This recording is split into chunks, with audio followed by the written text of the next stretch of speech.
What's up, all you wonderful cosplayers and prop masters? So this month I am going to be attending FanX Salt Lake Comic Convention, and I'm going to be going as the character Joel Miller from The Last of Us, the first video game. I have done this cosplay in the past. I have posted a lot of pictures and whatnot from it, so it's technically nothing new. On my channel there have been a couple of cosplay reveal videos, as well as a, a perfectly adequate short film that I did based on the character. So for this cosplay build, one of the primary weapons I want to carry around or have attached to my person is the pump action shotgun that Joel carries in the game. So for my build, basically my first step is this: research exactly what model of shotgun or weapon that the character is using. After I do that, I'll get reference photos, but one thing I really like to do is go to my local sporting goods store, gun sellers, and ask them very nicely if they will let me trace the weapon onto a piece of cardboard. After I have traced the real weapon onto a piece of cardboard, which gives me good shape and size accuracy, I will then take that piece of cardboard and transfer the shape onto a piece of wood, usually pine wood, because, like I said in a previous video, it's cheap. I then take the piece of wood with the shape of the weapon drawn on there to a bandsaw. The bandier the better. After I've got it all cut out, I have the basic, vague shape of the shotgun. Now the real fun begins, because you get to take it to the belt sander and start watching it come into shape. All the nice contours and curves, turning it from this into something much nicer.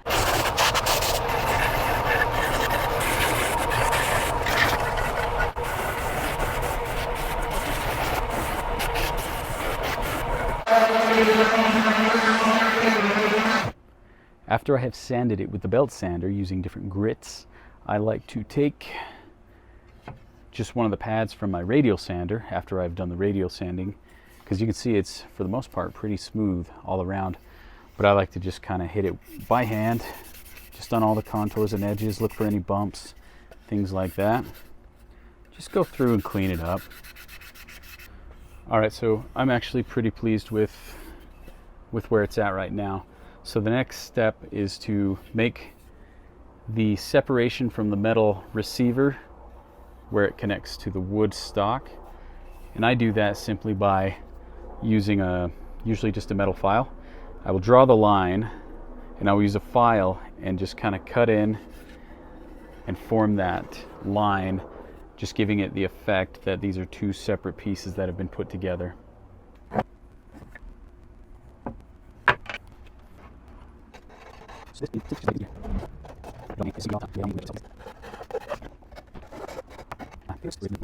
So this is the part of the build where I run off to make dinner, and then I eventually get back to this build and video and finish it. So now I've got this piece here. I'm actually going to sand this a little bit more. I'd like to have this curved down a little bit, so we'll hurry and do that.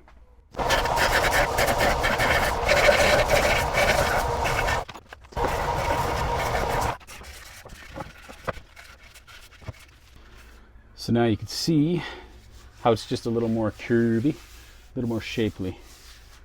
So.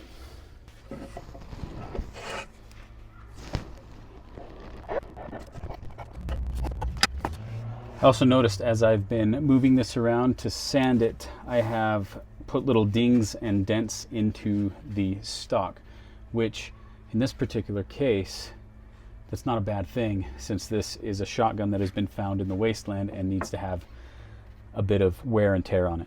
Now that we're to this point, it's time to drill the holes for the barrel and magazine barrel. So what we will do is I will take a 1-inch bore bit, and I'll measure out the center, determine where the top of the barrel is going to be, and line it up. You'll drill it in, and then do the same thing down below. You can actually take your PVC pipes and kind of trace out where they're going to go before you drill your holes, and make sure you drill them straight, because, well, any little bit of deviation and your barrels are going to be all ski-wampus. Anyway, let's do that. Use measuring tape, ruler, whatever the crap. I have a paint stick that's like a ruler. Alright, so this might be a little rough, but it doesn't have to be perfect. It just has to be almost perfect. And on these 2x4s, especially after you've already sanded it down, you will be shaving off some of its width. So your threshold on your top and bottom are kind of small. as you can see, when I stack the barrels here, you've really got maybe like a 1/16 of an inch on each side to work with here. But since they're both 1 inch outside diameter, you can afford to have them butted right up against each other. Like I said, it's a little rough, but that's okay. Just know these lines up here are your outer thresholds. That's your center line. These are going to be where you're going to drill the holes. But as you're doing it, just be very careful, take it slow. And like I said, be as straight as you can.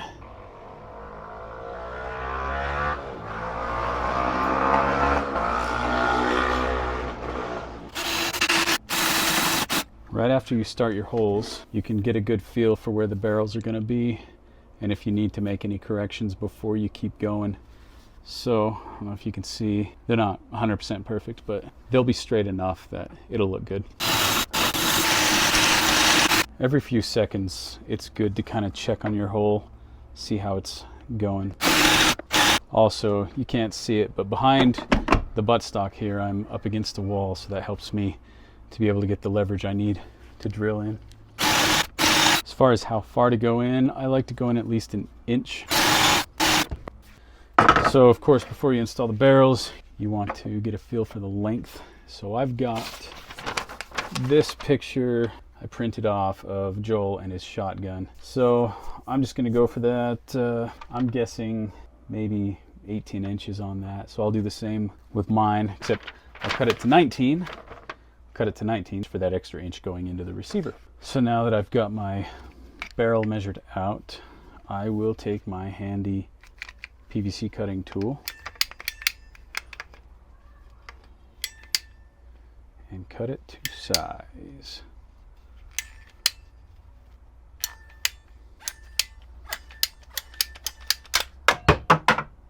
Damn, I'm good.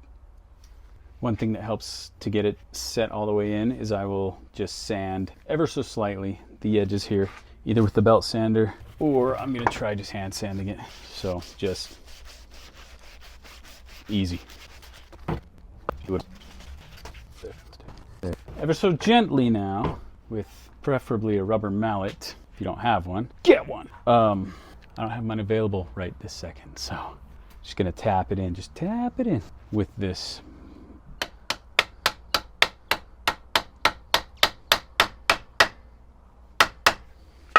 Once you get it in, you'll see it might go one way or another if the hole's not completely straight, and also it's pushing up a little bit on the wood here. Sometimes you just gotta deal with it. I think the barrel is in all the way. So now I will make the magazine barrel, or the magazine tube, which is a couple inches shorter, the same way that I did this one, so hang tight. Okay, I've got it cut. Now I will just sand it like I did the other one. And moment of truth. Okay, bear with me here. Well, what do you know? I just cracked it here. The obvious thing will be to remove the barrels, sand them down a little bit so that they're thinner and so they're not spreading out the receiver. So I will do that. Ideally though, they'll just fit and it'll freaking work. But if you have to fix it, like I said, I'm gonna take them out and fix the barrels themselves. But one thing you could do is freaking just drizzle some glue down in there a few times or some wood filler, sand it, and you'll be fine. But I'm gonna go ahead and, for the sake of structure, fix this. Okay, so the next step will be to solidly anchor the barrels in, and got to cap off the end of the magazine tube, and then from there I think we will devise the pump action and also the trigger guard. And I think the shotgun in the game does have a rubber butt pad, which in this case I will do the same thing that I did here to make it look like a line of separation. Back here I'll draw it out, and then I will use my file to cut that line in, make it look like a separate piece, and then I'll paint this back end black and it'll look like that rubber butt pad. So you've got the butt pad, the wood stock, the metal receiver, the barrels, and the pump action. Also, the trigger guard, I usually just take a flat bar of aluminum, cut it to my size, round the corners off, and then I will bend it to shape and stick it on. I'll usually bend it around a hard metal round form that has about the same roundness, the same size I need for the trigger well. And I'm also not going to place a trigger on this prop gun. Again, it's for a convention, and when I get to the convention, they always use a zip tie to zip tie back the triggers. Well, if there's no trigger on it to zip tie, then good luck with that. I'm just going to measure it in like a, I don't know, a 1/2 inch. Even on this, I'm just going to kind of roughly draw it over.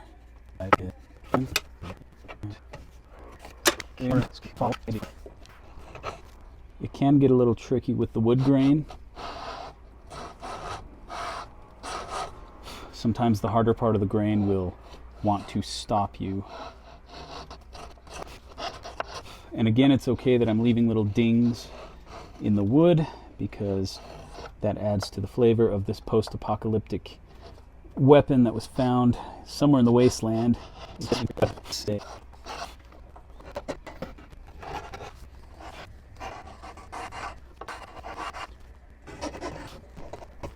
There you have it. Not perfect, but just a nice little line that separates these two pieces.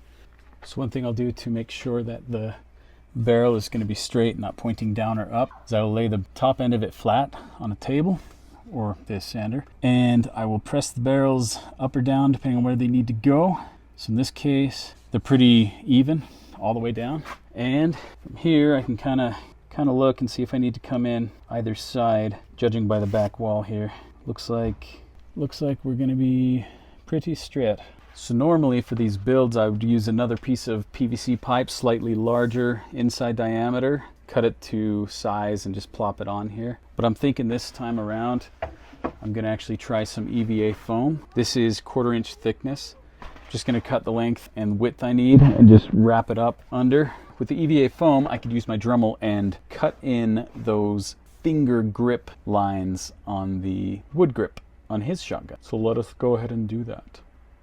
Okay, so this is just a small piece of aluminum flat bar that I had. What I'm going to do, I'm going to grind this to where it's nice and rounded and smooth, and then I'm going to bend just the end of it to make a flange for a screw to go through. I'm going to bend, and then I'm going to take it and I'm going to bend it around a rounded metal form, approximately the right size for the trigger guard. And after I've done that, I will then cut, or I will bend another flange, and then I will cut the end off. I'll round it out with the grinder again, drill some holes, and then attach it to the wood stock.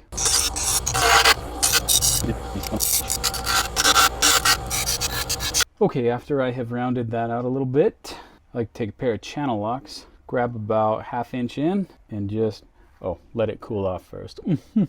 Oh yeah, and wear gloves too. Yeah, like I'm always wearing gloves. Do that. Okay. So now I've got a nice angle there. I'm going to continue with the channel locks so I can get maybe a better bend on this here. And what I'll do is I'll bend it a little, and then I'll actually move where I need to go if I need to make an adjustment. So that, I think I'll...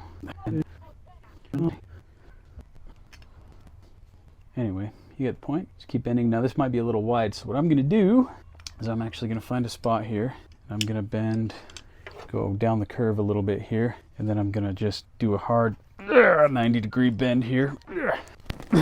See, then I'll cut it right about there, grind it out, smooth it out, and then from there I can put it up on the gun, and what I need to bend up and around and here and there I can do pretty easily. All right, so now I've got this, right? It's not quite shaped yet, but that's when you bring it up to the prop and start to kind of see where it needs to be adjusted. So in this case, for the most part, really just needs, well, depending on which is the front and back. So if I use this as the front, this end is actually pretty good. It matches up well with the profile here. So I really just need to bend up this back part. A little bit of a bend. Bring it back in. I've gone and bent it too much.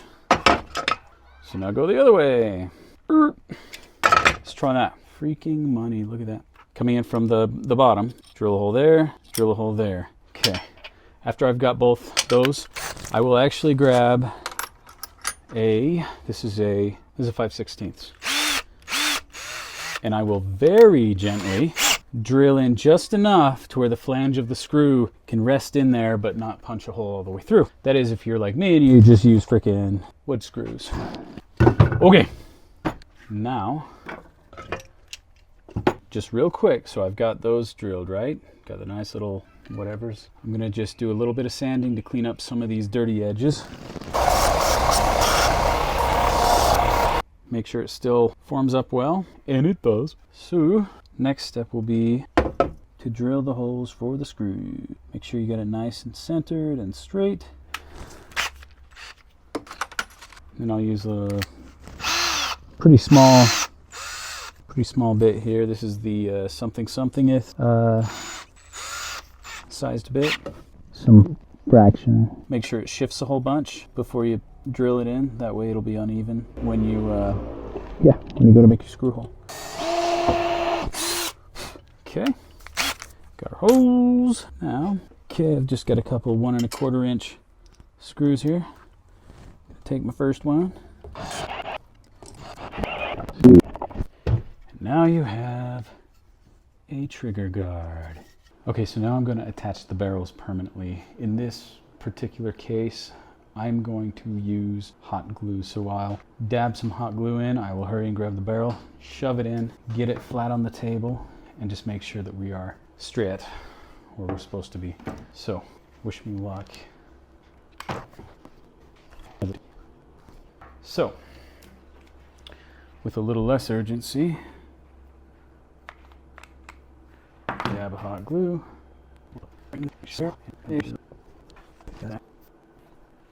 Okay. Now, you're going to want your barrels basically attached to each other. So, once you know that they're all straight, or you at least are okay with where they're at, go ahead and, well, reload. And just start from the back and just give a nice steady squeeze. But I just like to run a bead all the way to the end.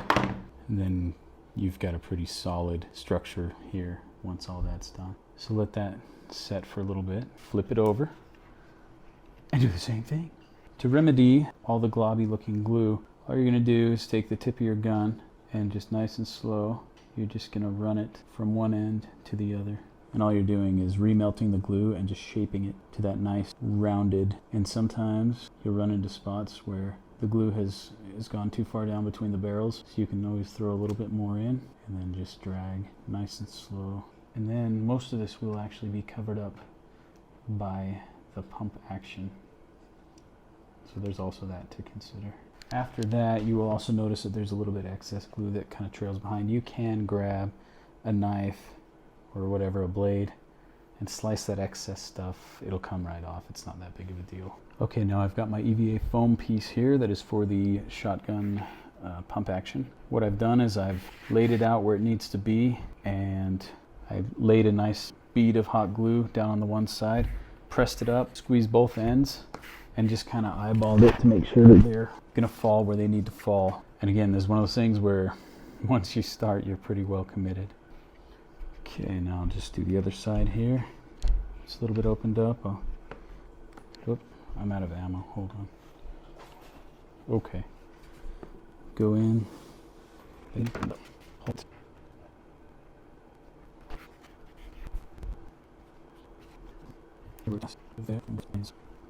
Alright, so at this point we've basically got all the main elements. There are just little things. I still need to cap off this magazine tube, but after I do that, I can pretty much start painting this thing.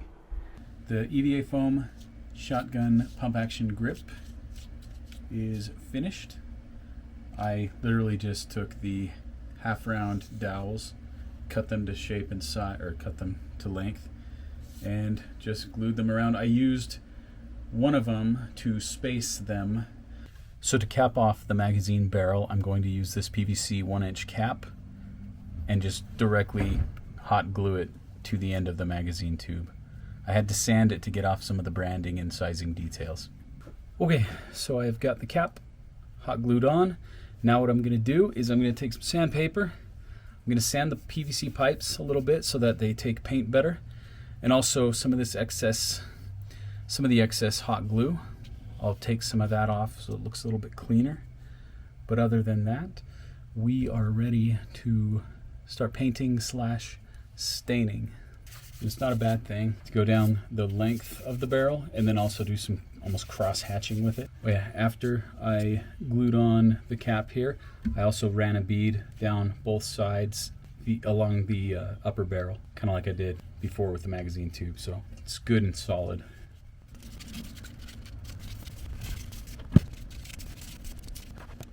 So as far as painting this goes, I'm going to paint the entire thing with matte black spray paint. The barrels with an acrylic metallic, same with the receiver, slightly different color. And then I'm actually thinking of just spray painting the pump action and the wood stock with just a brown spray paint.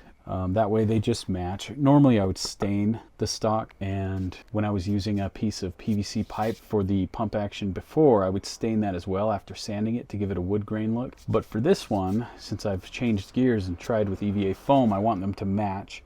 So I'm just going to spray paint both of them. So I'm in a well ventilated outdoor shed right now, so I'm not going to worry about wearing a mask. But if you're indoors, definitely wear a mask and have something that helps circulate the air. I've also got a fan running to help blow the air out. So I've painted most of it now with the black. I'll wait till this end dries with the other end. Okay, so I'm just going to throw some brown spray paint on the wood stock and on the grip part of it. I'm just going to do some rough spraying, and if I really need to, then I'll mask it off.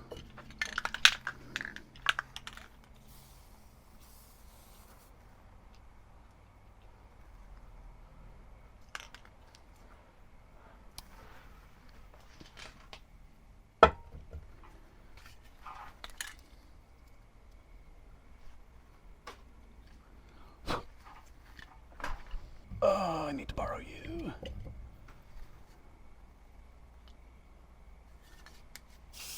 Oh, heck yeah.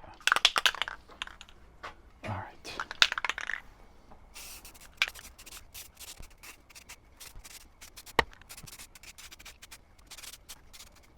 One of the most important parts of painting these weapon builds is to have your blaze orange tip. There it is with the blaze orange tip. Now I will not give the police pause when I walk around the streets of Salt Lake. So for the final paint job on this build, I sprayed the whole thing with matte black spray paint, and then I sprayed the buttstock and the pump action with brown spray paint. And then I took 6670 gunmetal gray from Folk Art acrylic for the barrels.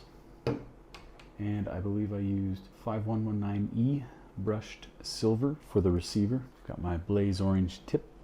Anyway, thanks for watching. I hope you enjoyed it. Make sure to subscribe, like the video, share my channel, and as always, be inspired.